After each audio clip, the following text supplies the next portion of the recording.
daily soccer podcast with the Global Sports Podcast Network. Good evening or good morning to those of you who are listening to this in the morning. It is currently 11:30. I've just got home from Newcastle United's 2-0 victory over Athletic Bilbao in the UEFA Champions League.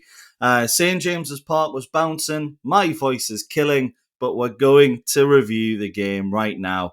This is the Daily Newcastle podcast. I'm Michael Grahamslaw. I'll be your host today. Yada, yada, yada.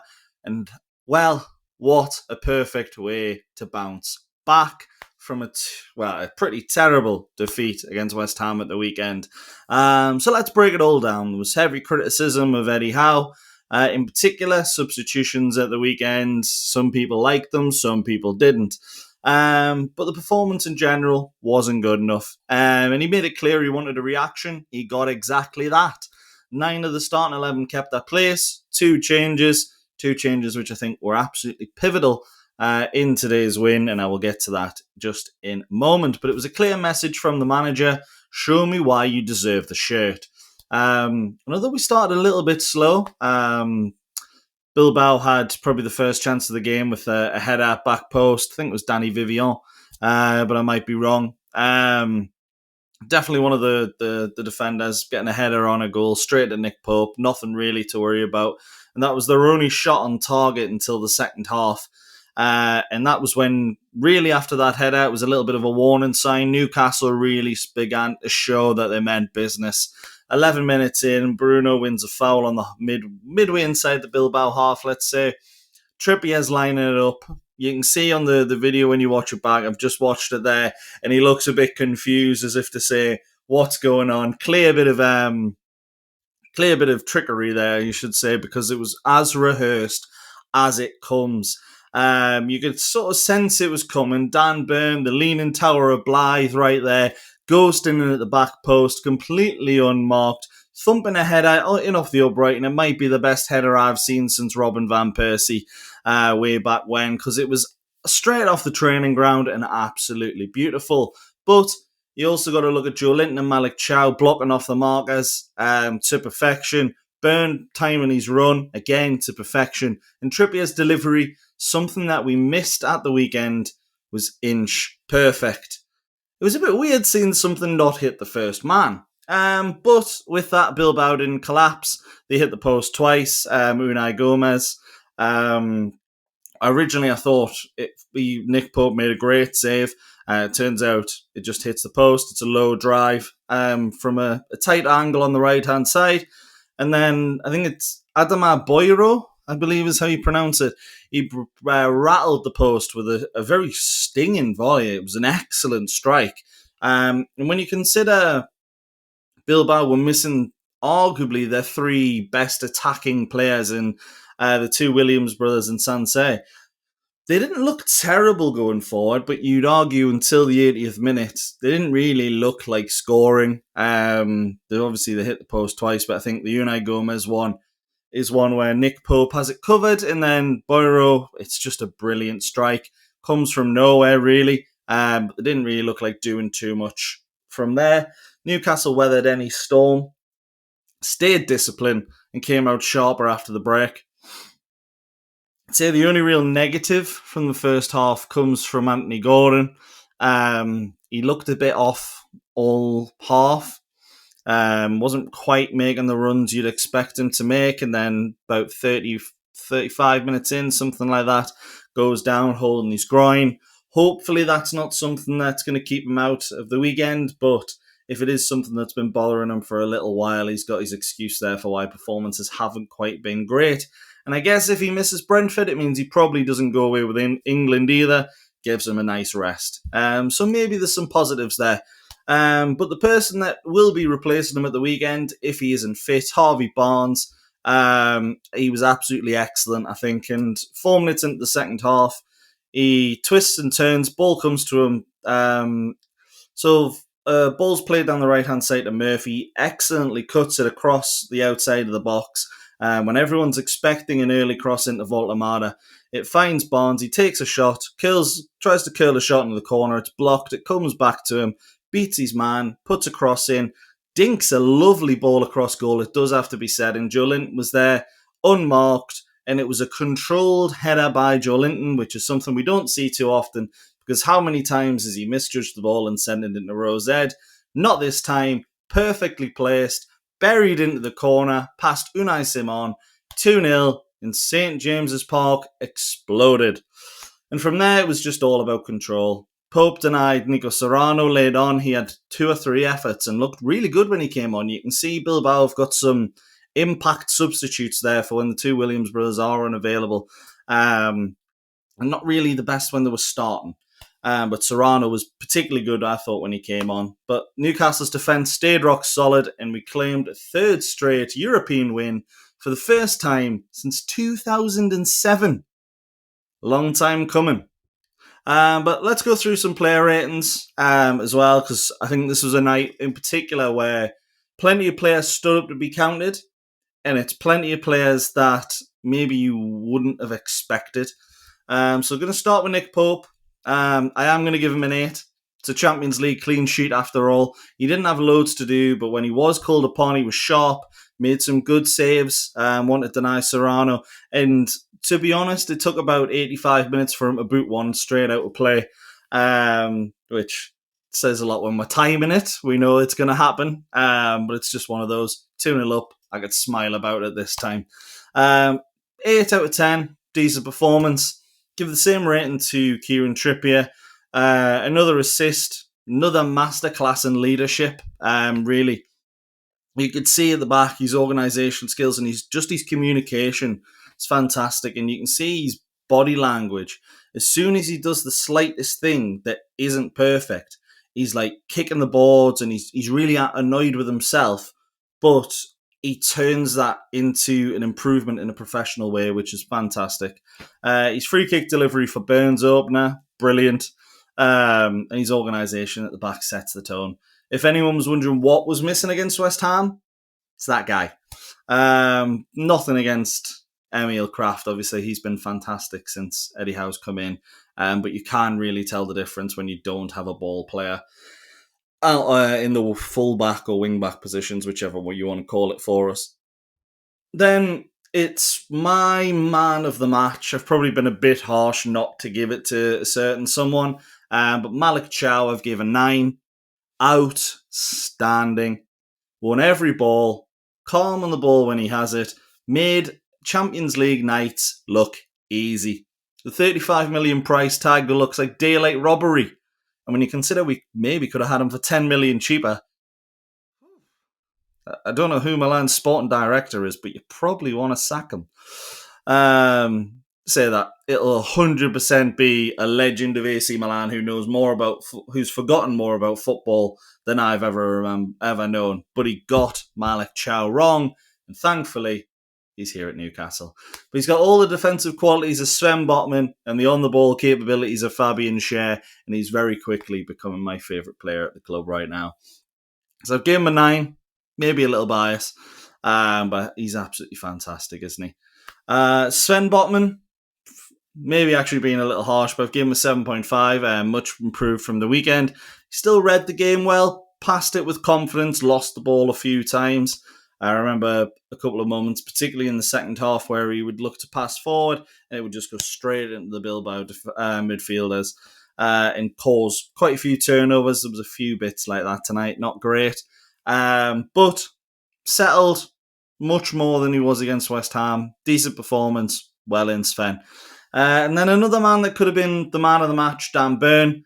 For me, the attitude and the leadership off the ball told you everything you needed to know. He was absolutely fantastic today. And to be honest, the header is one of the best headers you will see. So credit to him. He was absolutely fantastic today. He got roasted for the performance against West Ham, but he stood up today. And to be honest, it was a great performance. Can't fault him. He embodied everything that Newcastle needed tonight for me. And after a tough week, he answered a lot of questions. Then Joelinton. This was, for me, Joelinton's best game in a long, long time. And I've gave him an 8.5 because he was back to his, I want to say his bulldozing best. His pressing was pretty relentless. Physical presence there. Passing, it's never quite there with Joelinton. But it wasn't terrible today. It was better than usual. And he actually just had a calm presence on the ball for a change. Usually he gets the ball and the first thing he does is he wants rid of it. This time he seemed calm and composed, and I actually quite liked that side of him. Towering header to seal the win as well, so 8.5 for Joelinton. And then actually the one I'm probably most surprised at, Bruno Guimaraes. I've gave him a 6.5 because it was far from a vintage Bruno display. He was solid, he was okay, but it's the kind of performance that if Sean Longstaff puts in, you're going, oh, that was decent. Longy's had an all right game there. But for the standards of Bruno Guimaraes, you were looking at it and going, yeah, he was just a bit quiet, actually. Solid still, broke up play quite well, drew fouls in key areas like Bruno does better than most midfielders on the planet. That includes the one that led to the first goal, but there's a few times where he just would pass straight to the Bilbao player, and you could just tell a lot of the things he wasn't trying to do they weren't coming off. Seems like he probably needs a break, which unfortunately he's not going to get with Brazil. No doubt they'll play him, give him 260 minutes again. I just hope this time they're not in Asia. I haven't checked, but another tour in an annoying place would be horrific for Bruno Guimaraes. I'm just glad Joelinton's not joining him.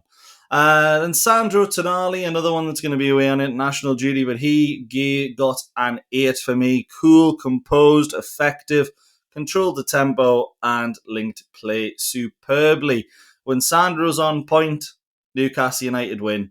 It's as simple as that.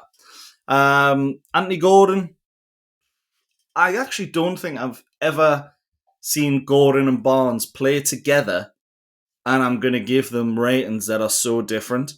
In favour of Barnes. Gordon, it's a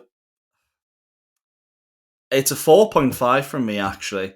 I was going to say 5, but he really struggled to get going. And we actually had a count going in the crowd of how many times consecutively he lost the ball before he kept it.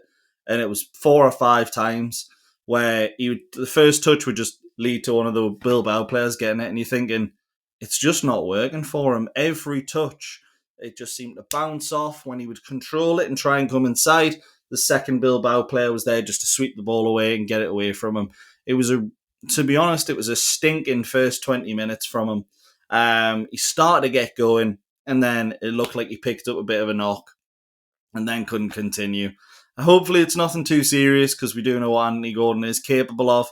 But yeah, he's not quite in the form Newcastle would want him in. Champions League looks a lot better because of some penalties. But his goal and assist ratio for Newcastle in the last 4 or 5 months, well, longer than that actually, 6 or 7 months, isn't great at all. And with Harvey Barnes putting in the performance he did today, Anthony Gordon might struggle, even if he is fit, to get into the team at the weekend. I've gave Barnes an 8. Very lively, very inventive, to be honest, when he was on the ball. Bilbao really couldn't handle him. And this is the Harvey Barnes that we thought we were buying. His assist for Joelinton's goal is class. You know, the little curl he does where he tries to come inside, curl the ball around the defender. It doesn't quite work. How many players get the ball back there and just try and do exactly the same thing, or just blast it at the defender? No, he keeps his composure, beats his man, dinks a beautiful little ball. Even though Dan Burn's on the overlap, it's so easy just to go, right, what I've tried hasn't worked, let's feed it off. No, he keeps going, he keeps trying to make it work. And it paid off for Newcastle there. Lovely close control, lovely composure. And that's what we wanted from Harvey Barnes. Maybe, just maybe, we're going to see the Harvey Barnes that we've wanted to see all this time. Not getting my hopes up, but I would love to see it. And then Nick Voltemade, he's going to be one of these players where he's going to get a bad rating once in a while, because when things don't come off, it just isn't great. But when it does come off, it's absolutely fantastic. There are some moments today where you looked at him and went, world class. And there are a few more moments today where I looked at him and went, you've took about 2 or 3 touches too many there. And he still kept the ball sometimes. But a lot of the times it was trying to do too much on the ball before giving it away. His best stuff is when it's one-touch play. It didn't come off for him today. And I think the header in the first half is probably something that summed up his game. I gave him a 6. Just because things didn't come off. I love him. He's a fantastic player. He'll probably bounce back at the weekend. Just wasn't his day today. And I was surprised he stayed on for as long as he did, to be honest, particularly after we went 2-0 up. Jacob Murphy, I've given him a 6. To be honest, it immediately felt like we had more energy up front when he came on, but on the ball, it just wasn't his night. We're into the substitutes now as well, by the way. Lewis Hall, when I saw he was coming on, I was pretty concerned, just because of Howe's comments at the weekend. Basically, if Howe wasn't, if they had another senior player available, Hall wouldn't have even been on the bench. But if that is the performance of a young man lacking confidence and lacking fitness, I cannot wait for a fully fit Lewis Hall, because brilliant. By him. Some great movement, defensive positioning. Did need a little bit of work, but he hasn't had much game time in the last 6 months to a year. So, you know what? I am perfectly happy with that performance. 7.5. Lewis Miley. How often can you take your captain off for, what is he, 22? Something like that? 21, 22? And look more composed? Lewis Miley is turning into a right little experienced head at a young age. Did what was required when he came on. There was a few moments where he was needed to defend in the fullback position, needed to help out, did it without a problem, and he's showing more and more every game why he should be starting. And he probably would be if we didn't have one of the best midfields in the league. There is something that we need to work on in midfield, but I'm not sure Miley's the answer for that, and that's a question for another pod. But 6.5, decent cameo for the local lad. And then finishing off, Alanga. I'm probably going to get a bit of stick for this. I'm going to give him a 6. I didn't hate what he did when he came on personally, unlike everybody around me at the game. I thought he was really unlucky not to score late on when he's sliding in. You can see his boot just divots a little bit as he's going to touch the ball. As he's sliding in, his boot just divots, and unfortunately gets under the ball. Him and Voltemata are kind of in each other's way. Voltemata's never getting there. But Alanga does well. Unlucky not to score. Nothing really to talk about from him in regards to the performance. He comes on and runs the ball straight out of play, which wasn't great, obviously. Eager to impress, but there was some runs in behind that I quite liked. Sometimes he wasn't found. It was a decent enough cameo on the left, considering he's not a left winger. But overall, I gave him a 6. Overall, I think it was a real team performance. Chow edged the man of the match for me, but Burn and Joelinton weren't far behind at all. We're going to go into a few more takeaways. I've took a bit too long on the player ratings, and I haven't quite got to Bionic in time, but I've told you what's coming. It's a winner, it's Newcastle, and it's Bionic. Your body is unique. And Global Sports Podcast Network has partnered with Bionic, the world's most personalised supplements. Bionic provide 100% tailor-made supplements designed to deliver precisely what your body needs at exactly the right levels to optimise your health. No guessing. So click the link in the show notes. Use the code GSPN2025 for 40% off your first month's subscription. Bionic. Don't settle for off-the-shelf solutions made for just anybody. Get what's right for you right now.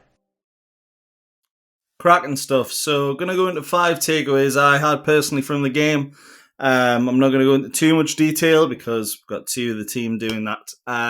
What will probably actually be today because looking at the time, this will probably go out Thursday morning. But number one, Newcastle's senior leadership is more than just one player. This game was about senior players stepping up when one isn't perfect. Bruno's having a bad spell. We needed other players to step up against West Ham. They didn't do it. Bruno, again, not great tonight. Not at his usual standard, but other senior players stepped up, and that is so important because you can't have a player be an 8 or 9 out of 10 every single game. You need other players around him to step up. And Burn, Trippier, Joelinton all responded to the manager's faith, and the message after West Ham was clear. Earn your spot. And they did. Number 2, the overreaction to our set pieces is ridiculous. We've actually got a very decent record from set pieces in the league. We're nowhere near the worst in the league. And while this might have been the first set piece goal in the Champions League, Mark. He's not doing a terrible job with set pieces. We just haven't clicked yet. And what we saw today is what will happen when it all clicks. It's a brilliant reminder of just how good we can be from dead balls. Trippier's got, I think, 5 assists for Dan Burn now since joining the club. It's almost telepathic partnership. That's like Murphy and that Swedish bloke. Don't remember his name. European momentum is... this is number 3. European momentum isn't the same as Premier League momentum. So, Champions League, 3 straight wins in the Champions League, but we haven't really been able to carry that into the Premier League. We haven't got 3 straight wins in the Champions League since 2007. And I saw a lot of people before the game going they would lose, not lose this, but the more important game is Brentford. Personally, for me, that's not the case at all. Tonight was so important because tonight means you can go to Leverkusen, you can go to Marseille, you can go to PSG, and you don't need anything really to qualify. 11 points will be enough to qualify. We have another home game against PSV where if we don't at least get a point, I'll be very, very disappointed. And I'll be very surprised because we've beaten better teams at home. That means you need 1 point from Marseille, Leverkusen, or PSG, even if you draw that game. Benfica and Bilbao were the 2 games where you looked at and went, we might struggle to win them. We've won them both convincingly. So, fantastic on that stage. If only we could beat West Ham. Or Brentford. Fingers crossed. Number 4. How good will we be with a solid back 4? Look at the back 4 we finished with today. Lewis Hall, Sven Botman, Malick Thiaw, and Kieran Trippier. Now, I love Tino Livramento as much as anyone else, but Kieran Trippier is certainly a good second choice in that section. And after a really shaky display at the weekend, this back 4 looked so much better drilled. Thiaw, calm. Botman rediscovered that rhythm. Burn had his typical determination. It's really harsh to take Burn out for Lewis Hall, but Dan Burn isn't a left back, he's a centre back. And he always will be, unfortunately. Although I do really like him and I want him to play every game if he can. Lewis Hall, when he's fit, has to start there. And then, once again, small injuries will be pivotal to Newcastle's season. As we're already seeing, Newcastle United are picking up a lot of injuries. But the length of those injuries is what's going to kill our season or make it something worthwhile. So, Anthony Gordon picked up the knock tonight. Lewis Hall, he's been injured for a little bit. Tino Livramento, he's been injured for a little bit. We've got so many injury-prone players. Johan Wissa's been out for the full season so far, 100%. If Anthony Gordon's injury is just a knock, and then we start to pick up these little injuries that our players are out for 1 or 2 games, rather than 5 or 6 games, you'll start to see Newcastle United move up the table gradually. But if this is another big injury for Newcastle United, it's going to be really difficult to rely on Harvey Barnes every game, basically. And that is going to be difficult. Hopefully, the hip injury isn't too bad, and Howe has that decision on Sunday for Brentford. But you never know, do you? And then just one thing. How nice is it seeing Newcastle United above Real Madrid in league standards? It's only the league stage. It's only 4 games, sure. But I'm not going to lie. I'm having to endure people at work talking about Sunderland being above Newcastle in a table. Shut up. We're above Real Madrid in the Champions League. I don't care. And that's not something many fans would have predicted at the start of the campaign, and it's not something I'm probably going to be able to say again in like 3 weeks. So let me have it. And then I just wanted to finish off. Eddie Howe deserves, I think, huge credit. He's stuck with a lot of senior players after a poor weekend. He hasn't panicked. He hasn't overtinkered. I saw a lot of people before the game saying Pope shouldn't start. We should bring back in Fabian Schär for Sven Botman. We need to change up the midfield, take out Bruno, take out Joelinton. And to be honest, even more. I don't think anyone would have picked the 11 that he picked, even though it's probably one of our strongest 11s. And also people were saying take out Dan Burn, which we wouldn't have scored the first goal if that was the case. But he stuck with his senior players. As I say, he tightened things tactically. Tonali sat a little bit deeper. The wingers switched side quite early. He had Barnes and Gordon, both of who were, let's be honest, better on the left. But Barnes actually stood out on the right and showed he could put in a good performance there. So very much credit to him in that first half, and he was just as good in the second as well. Well, to be fair, after Jacob Murphy came on.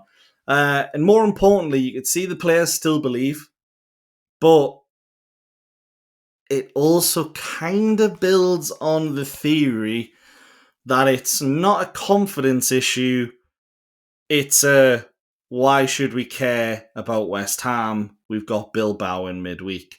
And that is a real worry, because I'm not saying we're complacent in the Premier League, but it's almost, there's bigger games coming up. We don't have to put the effort in here. And that's sort of how it feels. And hopefully that gets put to bed against Brentford, and that we can get the players motivated for those smaller games that are just as important. And that's no disrespect to Brentford. I'm not saying they're a bus stop in Hounslow. But on to the next bit. It's been a tough few weeks for Newcastle, but this was kind of not a tough few weeks, a tough few days. But this was kind of the perfect tonic to set that back. And if we win at the weekend, Eddie Howe's black and white army are marching into the international break with a smile on my face. But so attention now turns to Brentford, 2 p.m. kickoff at the G-Tech. It's another test of consistency. We've shown we can do it in Europe, and then we have to do it on that stage as well, because there's no point in going to the G-Tech and putting in a performance like we did last year and then go playing Manchester City at home and showing all the intensity that we do against Man City at home. It'll be another blockbuster night under the lights, but hopefully we don't need that to motivate. Momentum is everything for us. In these times where you are going to have the international break, you want to go in on momentum and come out with keeping that momentum. So hopefully we'll find it again. Hopefully we'll move on. And hopefully Newcastle United 2, Athletic Bilbao 0 will become a statement win, a clean sheet, and a reminder of what this club stands for on European nights. It's all from me on Michael Grahamslaw for the Daily Newcastle podcast. Thank you very much for listening. Don't forget to subscribe. Follow us on social media, all that jazz. We're all there, and I will always talk to you if you want to talk back. Not really. I'm not much of a social guy. But if you've got a good point, at least I'll listen to it, like you've listened to me. But thank you very much for listening. Get in touch with us on social media, and we will see you again tomorrow for another version of the match preview, probably a bit more coherent than this one. However, lads.